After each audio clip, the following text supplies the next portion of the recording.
What do you think are some of the important kind of future trends of digital media and learning? Things that just jump out at you, and then we can sort of go from there. But we just love to know what you identify as being important for this young generation to know and think about. From a teacher education angle, because that's my background, Right. I find it probably one of the most helpful medium that I've ever used, in the sense that I do a lot of online courses from choice. I actually find that the students are more involved, actually spend their time reading, rather than traveling from Atlanta to Athens.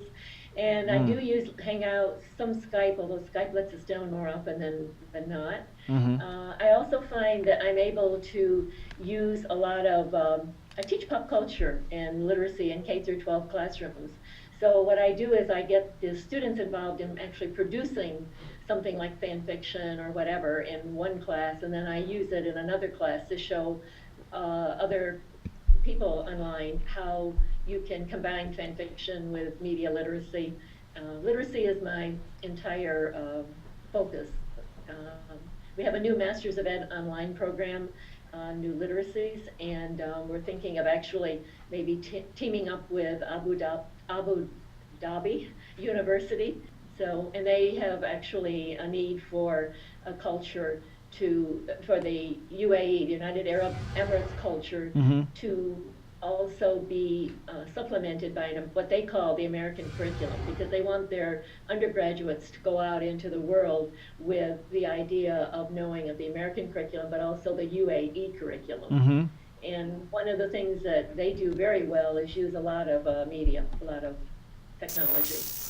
What response do you have for people that say things like pop culture and fan fiction and media literacy are like lesser literacies or are not as important to let's say a classic liberal arts education, or let's say educating a person to be an effective human being in the 21st century, as let's say reading the classics or that sort of thing? What do you say to those skeptics?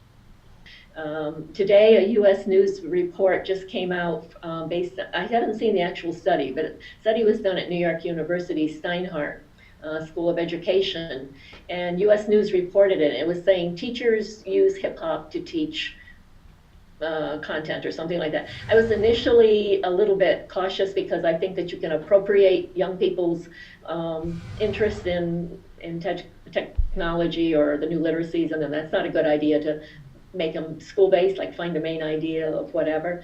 But I actually read the article, and there were some neat analogies. I'm a history teacher from way back, and one of the things that I always had trouble was connecting kids, especially kids who are coming from other countries, into the history of this country when they have absolutely no interest in it. So I would sometimes use things like Roman banquets, like performing something to get them interested in Greece. But nowadays they can do things like they know the East-West War between the rappers and what happened to some of the rappers and that. They've seen movies about that.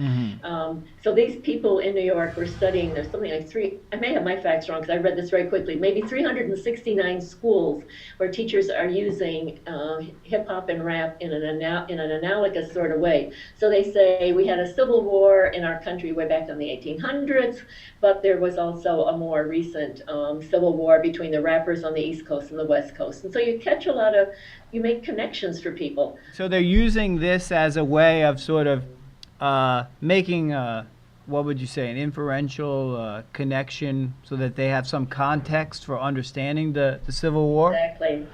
Yeah, exactly, Spencer. And I think that it's done quickly because, see, they have the technology. They can go now and pick up a YouTube, or you can see the shooting of Tupac, or you can see any number of things, and you can hear the music. So it's so multimodal, and that's. You mentioned multimodality. Would you mind defining what you mean by multimodality for the students? Yeah, I'm taking my ideas mostly here from Gunther Kress. He's always been a proponent of the idea, from having studied his own children, that when you're very young, before you go to school, you are very multimodal. I mean, you use everything. You use performance, you sing, you dance, you use all the modes, not just language. But once you get to school, the linguistic mode gets privileged. And so therefore kids think that that's the only way to achieve. So Mm-hmm. what I'm trying to do with a multimodality thing, I'm teaching a doctoral level course on it next semester, actually the first time to teach, and I'm putting it together, is showing that multimodality across different theoretical perspectives mean different things to different people, like if you take it across Foucault or Bourdieu or Freire or whatever. But the whole idea is that technology allows us to be extremely it's just fast. All the big studies that are coming out, they're showing that kids use, they're spending something close to 8 hours with media when they're not in school per day. If you take multitasking into account, this was a study done by Rideout, Rideout, and her colleagues. And I think they call it the M2 generation. It's the name of the report, and that came out in 2010. And they're showing that if you take multitasking into account, these kids between 8 and 18 are spending close to 10 hours every day in some form of media. I think only something like 12 minutes in books. So the linguistic mode is still important. It'll never go away. And I don't think it should, but it shouldn't be privileged, is what Gunther argues and what I argue. How would you define 21st century skills, and what would you think are the critical 21st century skills that we should be teaching to these students here? Okay.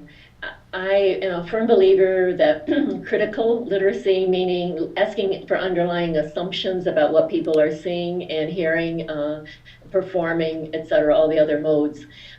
Because I think even as adults, that's something we learn to do. Like if I see something, I typically ask myself, who's producing that? Who has the notion that they're going to influence me? For whose benefit are they influencing me, or whatever?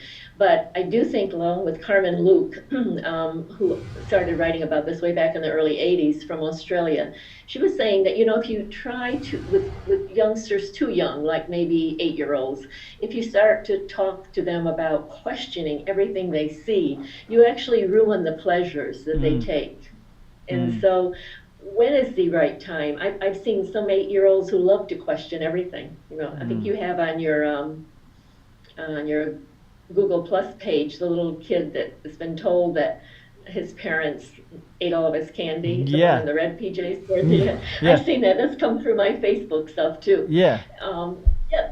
That kid's asking some pretty critical questions. Yeah, right? he is, isn't he? Yeah, he's breaking it down. Yeah, so that's what I think that but I do have students in my classes, and I'm sure everybody has, and I'm sure I've been a student like this before, who pretty much take things on the surface level. Like if it's said by some authority, if I say it, if they're in my class, or Jim G says it, or whatever, they just take it as gospel truth. And that, to me, there's no reason to do that anymore. You can actually look up any number of counter examples. I had a guy in Buffalo tell me not too long ago, when I was working in the Buffalo schools, that as a high school teacher, he had told the kids, okay, you can bring in your laptops and you can use them as long as you don't start to interact just with each other in the room. In other words, if you're paying attention to what's going on in the class. Well, two guys were obviously not doing what he had said, so he walked over and put his hand on the shoulder of one, and he said, okay, close the laptop down, because you're obviously misusing the privilege that you had. And the kid said, and this was in 11th grade, he said, no, I'm not. He said, you just said something in class, and I just looked it up on, I don't know, Wikipedia, wherever, and I found a different answer. And so I told my friend across the, I don't know, he wasn't texting. I'm not sure what he was on, maybe emailing. But anyway, he connected with his friend across the classroom, and that friend was, of course, busily typing back or whatever. And the teacher said, okay, that's a pretty good use of time. Now, the students in my class, when I told them that anecdote, said, oh, but Donna, it would have been so much better if those two boys had spoken out loud about what they had and disagreed with the teacher. And somebody else spoke up and said, but those kids might not have been the ones that would ever speak up. Right? I mean, they may message each other, but they're not probably going to speak up and be real smart type people in a class. And the teacher agreed with that, and he found actually that he liked that. And I do too. I don't have any rules when people come into the class at any level, whether I'm teaching undergrads or grads, although I do teach mostly grads, but I do not make them put down their laptops, or I don't say to them, don't Facebook, or don't do this, or don't do that. I think they're always learning in some way. Now, I will try to engage them if I see somebody forever answering their email or whatever, or texting. Mm-hmm. But I just, it's just not in me to, people learn in many different ways. Mm-hmm. And just like that teacher in Buffalo who learned that his kids were probably, his two boys were probably more engaged with each other in learning at that moment than they would have been had they not been trying to see whether the teacher was right. And they liked the teacher, so it wasn't a matter of Mm-hmm. harassing him. But I would also, though, ask what you think about this idea that sometimes people are not mindful of their attention and that basically they're not being efficient and they are being distracted and they're not getting a lot of quality things done because they are sort of like doing a lot of the Nicholas Carr argument that basically people are doing a lot of things but none of them really well. How would you respond to that? I mean, there would be an extreme where, I guess, if I were working with middle school kids, because I used to work with them when I was in a public school setting, I probably would try to engage them, try to set up an activity in which they were engaged enough to follow along with whatever the objectives were that I was doing. I think that some people deserve to be ignored when they're talking, if they're Yeah. like talking heads or whatever. Right. Not that I don't deserve to be ignored either. When I find too many people with their heads down or whatever, I have to evaluate. But we just read as a faculty here, Sherry Turkle's book. Yeah, and several of us questioned the assumption that she believes, in other words, that conversations have gone down the tube and we're not paying the attention that we need to Right. each other, and we're going to lose out on something, and we're all going to be robotic or enjoy the robots or whatever. And I don't think as a faculty, most of us, we had a great time. We enjoy her work and we think she's a good scholar. It's not that. It's just that we question the assumption. I tweeted that actually a few days ago. I don't know that we're really dissatisfied. All of us are dissatisfied with what's happening. I think some of us really like it.